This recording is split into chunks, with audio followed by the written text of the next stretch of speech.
ആദിവാസികളുടെ വിവിധ പ്രശ്നങ്ങളിൽ സംസ്ഥാന പട്ടികജാതി പട്ടിക ഗോത്രവർഗ കമ്മീഷൻ ശക്തമായി ഇടപെടുമെന്ന് chairman Sekharan Maniyodan. Kannur government guest ഹൌസിൽ ജില്ലാ കളക്ടറുടെ സാന്നിധ്യത്തിൽ വിവിധ വകുപ്പുതല ഉദ്യോഗസ്ഥരുടെ യോഗത്തിന് ശേഷം സംസാരിക്കുകയായിരുന്നു അദ്ദേഹം. പുനരധിവാസം, ഭവന നിർമ്മാണം പദ്ധതികൾ, കുടിവെള്ള പ്രശ്നം, Aralam farming corporation Kerala limited, തൊഴിൽ സാഹചര്യങ്ങൾ, ഗതാഗത സൌകര്യങ്ങൾ, ആരോഗ്യ വിദ്യാഭ്യാസ, വനിതാ ശിശുവികസന മേഖല, ക്രമസമാധാനം, എക്സൈസ്, വനമേഖലയുമായി ബന്ധപ്പെട്ട പ്രശ്നങ്ങൾ തുടങ്ങിയ വിഷയങ്ങളിൽ വിവിധ വകുപ്പുകൾക്ക് നിർദ്ദേശം നൽകിയതായി അദ്ദേഹം പറഞ്ഞു. തൊഴിലാളികളുടെ ഭൌതിക സാഹചര്യങ്ങൾ മെച്ചപ്പെടുത്തണം. ആറളം ഫാമിലെ കുടിവെള്ള പ്രശ്നത്തിന്റെ സ്ഥായിയായ പരിഹാരത്തിന് പ്രത്യേക കുടിവെള്ള വിതരണ പദ്ധതി കൊണ്ടുവരണം. കുഴൽക്കിണറുകളുടെ സാധ്യത പരിശോധിക്കണം. കുടിവെള്ള പ്രശ്നത്തിൽ അടിയന്തര നടപടികൾ സ്വീകരിക്കാൻ ചെയർമാൻ നിർദ്ദേശം നൽകി. പുനരധിവാസം കൂടുതൽ ഫലപ്രദമായി കൊണ്ടുപോകുന്നത് സംബന്ധിച്ചും ചർച്ച നടന്നു. എത്രയും പെട്ടെന്ന് എത്തിപ്പെടാവുന്ന സ്ഥലത്താവണം വീടുകൾ നിർമ്മിക്കേണ്ടത്.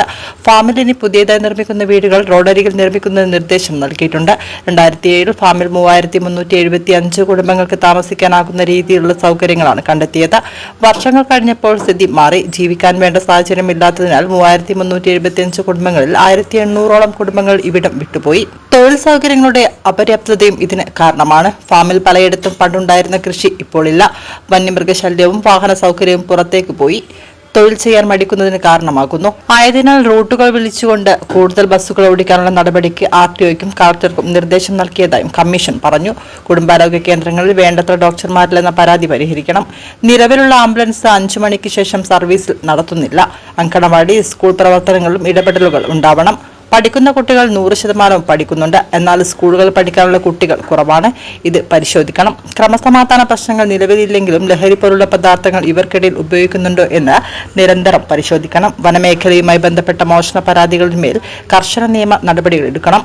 തൊഴിലാളികളുടെ ഭൗതിക സാഹചര്യങ്ങൾ മെച്ചപ്പെടുത്തണം. ഫാമിംഗ് കോർപ്പറേഷന്റെ ഇപ്പോഴത്തെ കൃഷിരീതികൾ മെച്ചപ്പെടുത്തി തൊഴിലാളികൾക്ക് കൂടുതൽ അവസരങ്ങൾ കൊടുക്കണമെന്നും ചെയർമാൻ നിർദ്ദേശിച്ചു. 2-3 മാസം കൂടുമ്പോൾ കമ്മീഷൻ ആറളം ഫാം സന്ദർശിക്കും.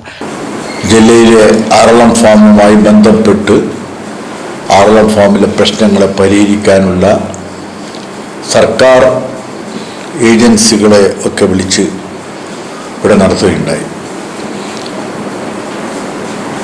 യോഗത്തിൽ പങ്കെടുത്ത വിവിധ ഡിപ്പാർട്ട്മെൻറ്റുകളെ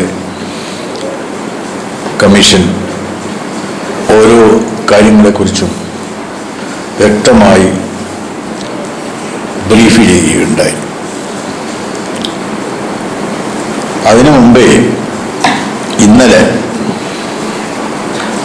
ആറളം ഫാമിൽ കമ്മീഷൻ സന്ദർശിക്കുകയും അവിടെ വെച്ച് രാവിലെ ഒരു അദാലത്ത് നടത്തുകയും ആ അദാലത്തിൽ 10ഓളം പരാതികൾ ലഭിച്ചതിൽ 1 പരിഹരിക്കുകയുണ്ടായി. ഒന്നൊഴികെ ബാക്കി 9 പരിഹരിക്കുകയുണ്ടായി. ഫാം നിവാസികൾക്ക് മെച്ചപ്പെട്ട ജീവിതം നയിക്കാൻ ഉതകും വിധം പ്രശ്നങ്ങൾക്ക് ശാശ്വത പരിഹാരം കാണാൻ കമ്മീഷന്റെ തുടർച്ചയായ ഇടപെടൽ ഉണ്ടാക്കുമെന്നും സർക്കാരിന് എത്രയും വേഗം റിപ്പോർട്ട് സമർപ്പിക്കുമെന്നും ചെയർമാൻ പറഞ്ഞു. വകുപ്പുകൾ ഏകോപനത്തോടെ പ്രവർത്തിച്ചാൽ പരിഹരിക്കാവുന്ന വിഷയങ്ങളാണ് ഫാമിലുള്ളത്. പട്ടികജാതി പട്ടിക ഗോത്രവർഗ്ഗക്കാരുടെ ഉന്നമനത്തിനായി ഇച്ഛാശക്തിയോടെ പ്രവർത്തിക്കണമെന്ന് കമ്മീഷൻ വകുപ്പുകൾക്ക് നിർദ്ദേശം നൽകിയതായെന്നും ചെയർമാൻ പറഞ്ഞു. ജില്ലാ collector Arun K. Vijayan, sub collector Karthik Panigrahi, rural SP Anuj Paliwal, commission അംഗം TK വാസു, പട്ടികജാതി പട്ടിക ഗോത്രവർഗ deputy director Shumin S. Babu, ITDP project officer Vinod Kumar, വിവിധ വകുപ്പ് ഉദ്യോഗസ്ഥർ തുടങ്ങിയവർ പങ്കെടുത്തു.